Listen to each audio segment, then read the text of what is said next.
Salut et bienvenue dans le chapitre des logarithmes. Cette séance sera dédiée à la dérivée. Donc jusqu'à maintenant, on a toutes ces propriétés là que je te mets à ta droite. Et là, il y a une petite propriété qui va s'ajouter, c'est celle-ci. La dérivée du logarithme, c'est 1 sur x pour les x strictement positifs. Donc voilà, donc ça c'est le résultat principal du cours. Donc, ln de x dérivée est égal à 1 sur x pour tout x strictement supérieur à 0. Alors, qu'est-ce que cela nous implique? Alors déjà, j'aimerais être clair sur un principe, un concept qu'on a déjà vu maintenant aussi dans les exponentielles. C'est le concept du signe de la dérivée et la variation de la fonction. D'accord? Donc ça, c'est un petit rappel que je vais faire. Qui est le suivant. C'est lien, il y a un lien entre signe, une fonction dérivable maintenant on va dire f', et son sens de variation, pas de la fonction dérivée, mais de la fonction f. D'accord? Donc signe de dérivée et sens de variation de la fonction f. Quel est ce lien? Comme on a déjà vu, si la dérivée est positive, alors quoi? Alors f est croissante. Et si la dérivée est négative, alors f est décroissante. Si elle est nulle, f, elle est constante. Elle ne bouge pas. Bon, c'est pas très intéressant de voir ça maintenant. Très bien. Donc maintenant, on va observer dans le cas de la fonction ln. Donc ça, très utile pour les études de fonctions. On va en faire tout de suite après. Donc, ln de x, la dérivée, c'est 1 sur x. Très important, son domaine de dérivabilité, c'est x strictement supérieur à 0. Qu'est-ce que ça veut dire ça? Si j'analyse 1 sur x, 1 sur x est toujours positif. Ah ouais? Bah oui, parce que x est toujours positif. Strictement supérieur à 0. Donc lui, forcément, est toujours positif. Alors maintenant, avec ça, qu'est-ce que ça veut dire? Pardon, là c'est la dérivée.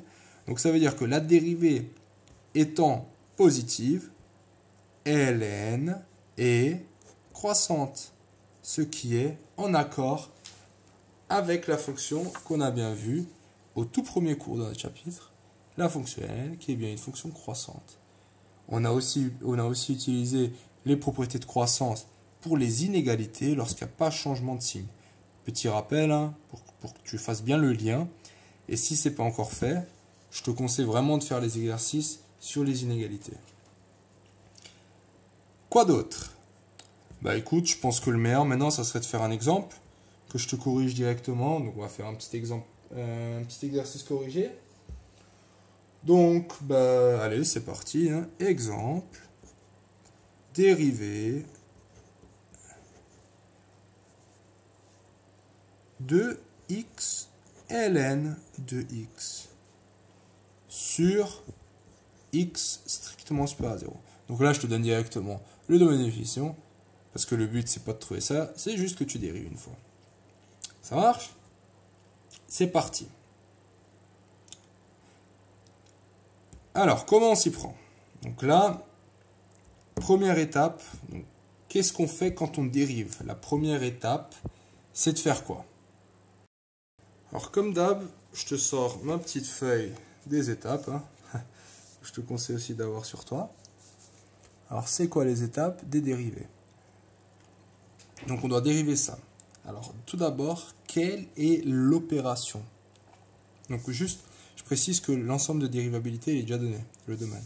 Donc là on se demande juste quelle est l'opération. L'opération 2x fois. Donc là on a un fois. Écrire la formule. Donc là, on a quoi? On a f de x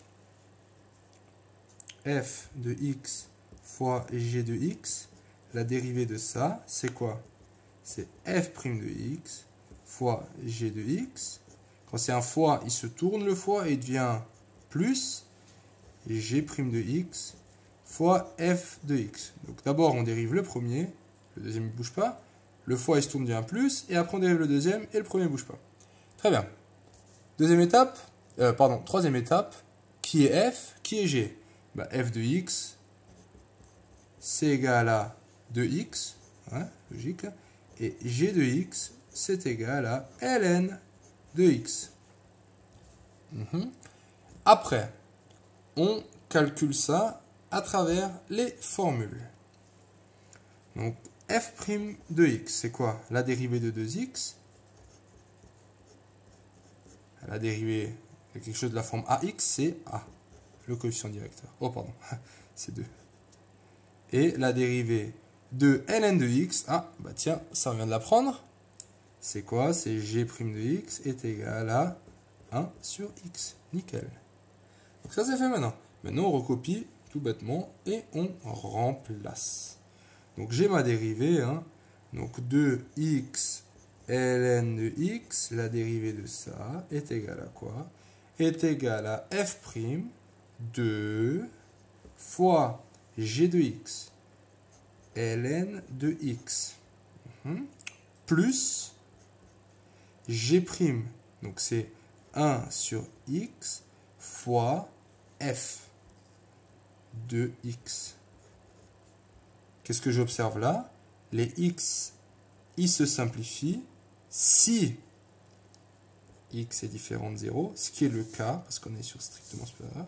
Donc on trouve quoi? Après simplification, dernière étape, de ln de x plus 2.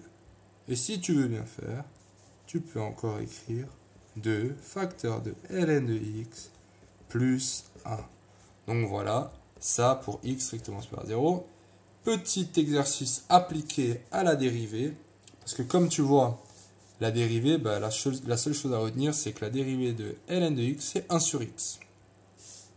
Très important. Donc maintenant, je vais mettre les étapes de côté.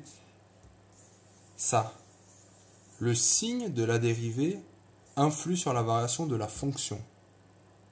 Ça marche? Donc maintenant, ce qui serait donc, dans la continuité d'une analyse de fonction, d'une étude de fonction, ce serait quoi? J'ai la dérivée de ma fonction. Il faudrait que j'analyse le signe. À partir du signe de ça, je pourrais dire est-ce qu'elle est croissante? Si oui, sur quel domaine? Et pareil pour décroissance. Et après, je peux tracer un graphique. Mais ça sera pour la prochaine vidéo d'exercice. Exercice de synthèse, étude de fonction avec la fonction ln. Allez, à toutes!